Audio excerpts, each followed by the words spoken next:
I am Jed from GDK Veneering, and this is a Jaguar Mark II set. Now this Jaguar Mark II set come into us. What we've done is, it looked a little bit like driftwood, and basically what we've done is, we've split the joints, we've re-glued all of the joints.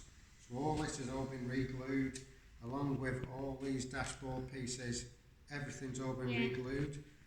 We've then re-veneered it, and then we've now lacquered it. The lacquer's now cured, it's been left to cure, so the lacquer sinks. So that's how you'll see like the ripple effect that's in the lacquer, because the lacquer is really that thick. By the time we've sanded it and flattened it down through the different levels, then this will be perfectly flat. And then we shall polish it to bring it up to a very high sheen. So this is just a couple of pieces of the Jaguar Mark II set.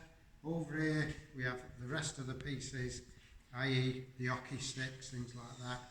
Little specks of dust, all that sands out when we sand it, and then we repolish it. Okay, I'm Jed for GDK Veneering. Please click like, share and tell your friends and subscribe.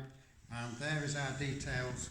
If you need any more information, if you need any help, please call that number or email us. Thank you very much. Bye bye.